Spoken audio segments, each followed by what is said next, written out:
Students, आज हम class 12 का फर्स्ट चैप्टर पर डिस्कस करेंगे। फर्स्ट चैप्टर में है रिलेशन एंड फंक्शंस। तो रिलेशन एंड फंक्शंस में आपको कुछ चीज़ें 11 में आप पढ़ चुके होंगे, उसको आप एक बार रिवाइज करिएगा। Such as Cartesian product of two sets, Cartesian product of three sets, definition of relations, its domain, range, universe relation, etc। कुछ चीज़ें हम यहाँ देखते हैं। पहले देखते हैं रिलेशन क्या है। तो आपने ए क्रॉस बी निकाला होगा। ए क्रॉस बी ऑर्डर पेयर का सेट होता है, ऑल पॉसिबल ऑर्डर पेयर्स, जिसमें फर्स्ट एलिमेंट ए सेट से होगा और सेकंड एलिमेंट ऑर्डर पेयर का सेकंड एलिमेंट सेट बी से होगा। रिलेशन क्या है? रिलेशन कुछ नहीं, इसी ए क्रॉस बी का एक सबसेट होगा। ए और बी नॉन एम्प्टी सेट चाहिए। इफ ए और B are two non empty sets, then a relation of from set A to set B is a subset of A cross B. That is or is subset of A cross B. Example, अगर A set लेते हैं 1 2 और set B लेते हैं 1 2 3, तो देखिए A cross B में क्या क्या बनेंगे। पहले इसका 1 एलिमेंट लेके सभी के साथ ऑर्डर पेयर बना लो, 1 1 1 2 1 3, और 2 के साथ सभी का बना ले 2 1 2 2 2 3। तो इसमें ये 3 2 6 एलिमेंट्स हो गए, 6 ऑर्डर पेयर्स हो गए। अब इसका कोई भी एक सबसेट ले लेंगे तो वो रिलेशन कहा जाएगा। इसके सबसेट्स में से आप जानते हैं 5 तो इसका सबसेट होगा ही, एक 5 भी रिलेशन हो जाएगा। एक ए क्रॉस बी का एक सबसेट ए क्रॉस बी भी होगा, तो वो भी एक रिलेशन हो जाएगा। उसको आगे हम इनवर्सल रिलेशन नाम देंगे। अब देखिए, अगर रिलेशन आर के लिए हम ये क्राइटेरिया रख देते हैं, एक कंडीशन रख देते हैं, तो सारे ऑर्डर पेयर्स नहीं आ पाएंगे। Such that this if r equal to xy such that x belong in A, y belong in B and x less than y। हमने एक ही कंडीशन रख दी x less than y, तो सारे एलिमेंट्स नहीं आ पाएंगे। 1 2 सारे ऑर्डर पेयर्स में से 1 2 1 3 3 3 तीन ही ऑर्डर पेयर आएंगे। ये एक रिलेशन हो। कुछ चीजें ध्यान में दें। अगर cardinal number of A is P means number of elements in set A is P and number of elements in set B is Q, then as you know that number of elements in A cross B is P into Q। अब आपको देखना है कि relations कितने बनेंगे। तो total elements A cross B में PQ है, और आपने पढ़ा है कि इसके सबसेट्स जो हैं वही रिलेशन बनाएंगे। तो इसके कितने सबसेट होंगे? 2 to the power P into। ये टोटल नंबर ऑफ रिलेशन देगा आपको। इसके अलावा आप रिवाइज करिए domain and ranges of a relation. और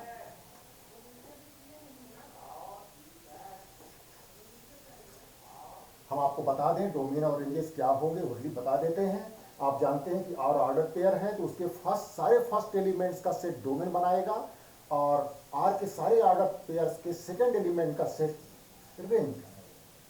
इनवर्स रिलेशन क्या है? किसी रिलेशन का इनवर्स रिलेशन।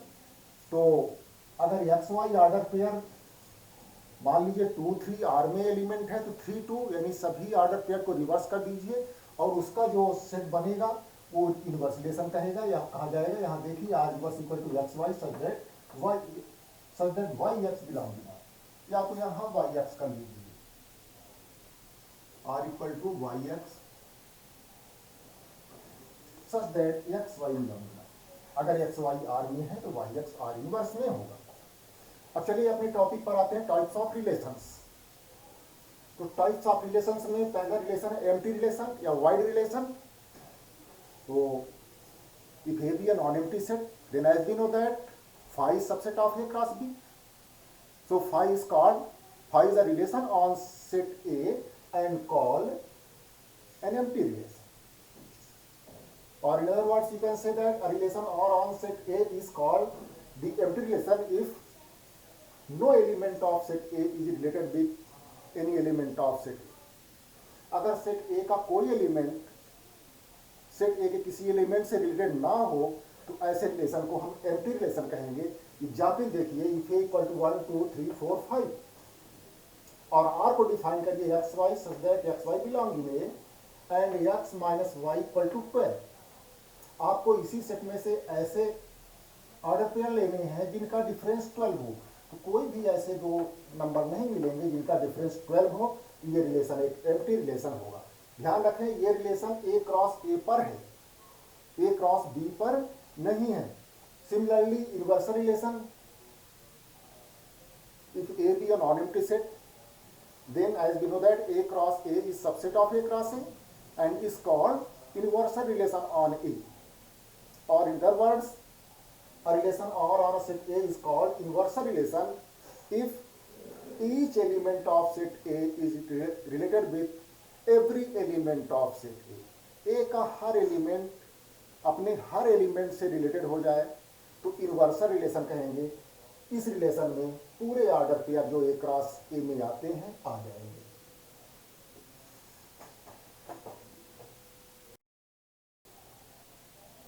हाँ, इनवर्सल रिलेशन के एग्जाम्पल देखें। इफ ए इक्वल टू 1 2 3 4 5, ये कोई सेट हो और आर को ऐसे डिफाइन करें x y such that x y belong in A and mod of x minus y is greater और इक्वल टू 0, यानी उनके डिफरेंस का मॉडुलस एब्सोल्यूट वैल्यू 0 के इक्वल या उससे बड़ी is an equivalence relation. Because इसमें कैसे एलिमेंट्स आएंगे, कोई भी आप ले लो, 1 2 ले लो तो 1 - 2 is -1 and mod of -1 is 1, this is greater और इक्वल टू 0। कोई दो पेयर ले लेंगे, दो एलिमेंट्स का पेयर ले लेंगे, उनका डिफरेंस निकाल के मॉडुलस लेंगे तो ग्रेटर और इक्वल टू 0 आएगा हर केस में। तो ये रिलेशन इक्विवेलेंट इनवर्सल रिलेशन होगा, इसमें सारे ऑर्डर पेयर आ जाएंगे। अब आते हैं आइडेंटिटी रिलेशन पर। तो आइडेंटिटी रिलेशन क्या है, इसको आई ए से डिनोट करते हैं। A relation I A on a non empty set A is called identity relation if every element of A is related to itself only. A का कोई एलिमेंट खुद से ही, केवल खुद से रिलेटेड हो तो उसको हम आइडेंटिटी रिलेशन बोलेंगे। That is I A equal to x x such that x belong to A. यहाँ डिफरेंट एलिमेंट का पेयर ऑर्डर पेयर नहीं बनना चाहिए, सिर्फ सेम एलिमेंट का पेयर बने और सेम एलिमेंट का हर पेयर बन जाए तो वो रिलेशन आइडेंटिटी रिलेशन होगा। एग्जाम्पल में देखें, अगर सेट हम लेते हैं 1 2 3 4 ये सेट लेते हैं और रिलेशन को डिफाइन करते हैं x y such that x y belong in A and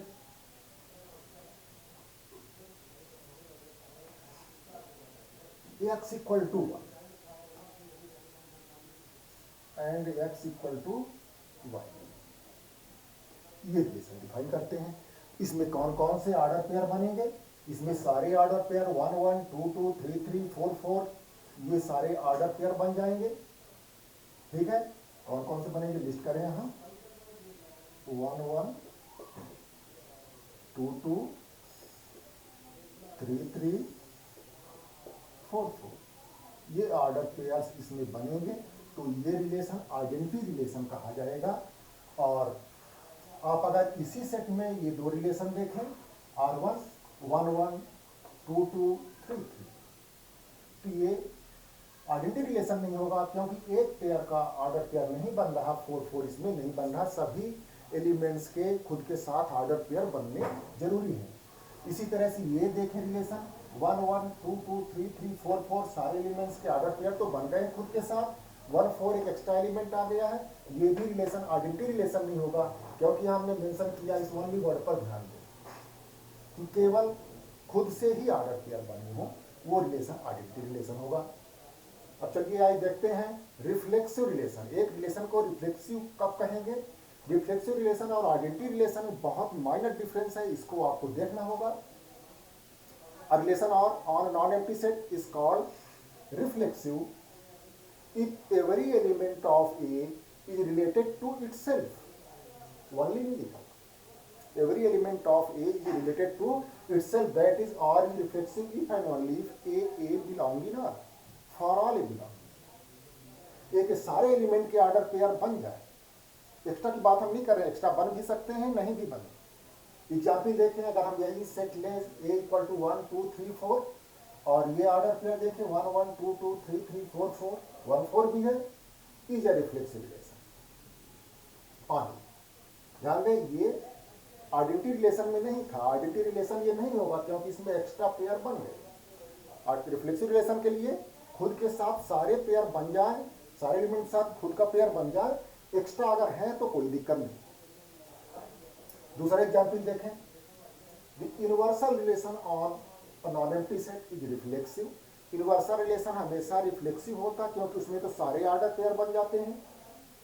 एक खास चीज देखें, every identity relation is reflexive but converse is not true. अगर वो आइडेंटिटी रिलेशन है तो रिफ्लेक्सिव हो जाएगा, रिफ्लेक्सिव होने पर जरूरी नहीं कि वो आइडेंटिटी रिलेशन बने। अब नेक्स्ट रिलेशन पर आते हैं symmetric relation. A relation on a set A is called, on a set A means on a non-empty set A is called a symmetric relation if A B belong in R implies B A belong in R for all A B belong। यहाँ pre condition A B belong in R दिया है, आपको सारे pair A में से नहीं बनाने हैं। R में जो पेयर बन रहे हैं A B, मान लीजिए 2 3, तो 3 2 भी फिर उसमें हो। A B belong in R implies B A belong in R for all A B belong in A। उस रिलेशन को हम सिमेट्रिक रिलेशन कहेंगे। सिमेट्रिक रिलेशन के एग्जाम्पल देखें, if A equal to 1 2 3 then this relation 1 2 2 3 3 3 3 2 and 2 is a symmetric relation। देखिए 1 2 है तो 2 1 भी है, 2 3 इसका रिवर्स करेंगे 3 2, 3 3 का तो 3 3 होगा। तो हर एलिमेंट, हर ऑर्डर पेयर का रिवर्स पेयर इसमें मौजूद है, इसलिए रिलेशन इक्विवेलेंस सिमेट्रिक रिलेशन होगा। दूसरा एग्जाम्पल देख सकते हैं, if L be a line of set of lines on a plane then these two relations are one L1 L2 order pair L1 L2 such that L1 perpendicular to L2 and R2 equal to L1 L2 such that L1 parallel to L2 are symmetric relation only, because if L1 perpendicular to L2 then L2 is also perpendicular to L1, so if L1 L2 belong in R1 then L2 L1 belong in R1। Similarly in this case, if L1 L2 parallel L1 parallel to L2 then L2 is also parallel to L1। तो ये दोनों relations क्या हो जाएंगे, symmetric relation हो जाएंगे। आप इस रिलेशन को देखें, अब transitive relation, a relation or on a non-empty set A is said to be a transitive relation if A B belong in R B and B C belong in R implies A C belong in R। इस तरह का ये relation बना रहा है, A B R में हो, ये प्री कंडीशन है, B C भी R में हो तो A C R से भी A C भी R में होना चाहिए। Means if A is related to B and B is related to C then A must be related to C by that relation। उस केस में इस रिलेशन को हम ट्रांसिटिव रिलेशन बोलेंगे। एग्जाम्पल में आए, एग्जाम्पल 1, अगर सेट A इक्वल टू 1 2 3 लेते हैं और R को डिफाइन करते हैं 1 1 1 2 2 3 1 3। देखिए यहाँ 1 1 ध्यान रखें, पहले का ये सेकंड एलिमेंट और दूसरे का फर्स्ट एलिमेंट मैच होना चाहिए, तभी हम टेस्ट कर पाएंगे। 1 1 तो 1 से स्टार्ट होने वाले 1 2, तो 1 2 बिलोंग इन 1 1 है और 1 2 है, तो आपको क्या चाहिए 1 2, तो 1 2 इज ऑलरेडी इन। और फिर दूसरा पेयर आप देख सकते हैं 1 2 एंड 2 3, 1 2 एंड 2 3, तो आपको 1 3 चाहिए, 1 3 बिलोंग्स इन आर। और दूसरे पेयर देख लें, कोई मिलते हो तो बस नहीं मिल रहे हैं, एक 1 1 1 2 से, एक 1 2 2 3 से, तो इसलिए ये रिलेशन क्या होगा, एक ट्रांसिटिव रिलेशन होगा। फिर आप जानते हैं आइडेंटिटी रिलेशन में केवल उसी एलिमेंट का उसी से पेयर बनता है तो वो ऑलरेडी ट्रांसिटिव हो जाएगा, और यूनिवर्सल रिलेशन भी उसमें सारे ऑर्डर पेयर्स होते हैं तो वो ट्रांसिटिव हो जाएगा। अब देखें इक्विवेलेंस रिलेशन, जो क्वेश्चंस इस चैप्टर में ज्यादा बनते हैं वो इक्विवेलेंस रिलेशन से बनते हैं। इक्विवेलेंस रिलेशन क्या है, और रिलेशन और on a set A is said to be equivalence relation if R is reflexive, R is symmetric and R is transitive। अगर कोई रिलेशन रिफ्लेक्सिव भी हो, सिमेट्रिक भी हो और ट्रांसिटिव भी हो, उस रिलेशन को हम इक्विवेलेंस रिलेशन कहेंगे। अगर आपको एग्जाम में इक्विवेलेंस रिलेशन की डिफिनेशन लिखने को आए तो आप रिफ्लेक्सिव की पूरी डिफिनेशन लिखें, सिमेट्रिक की पूरी डिफिनेशन लिखें और ट्रांसिटिव की पूरी डिफिनेशन लिखें, वो रिलेशन रिफ्लेक्सिव रिलेशन हो जाएगा। अब आप क्या करें, आप एग्जाम्पल सेलेक्ट करें, ढूंढें जो इक्विवेलेंस रिलेशन बना रहे हो, ऐसे रिलेशन से एग्जाम्पल ढूंढें। हम इससे रिलेटेड क्वेश्चन नेक्स्ट वीडियो में आपको देंगे।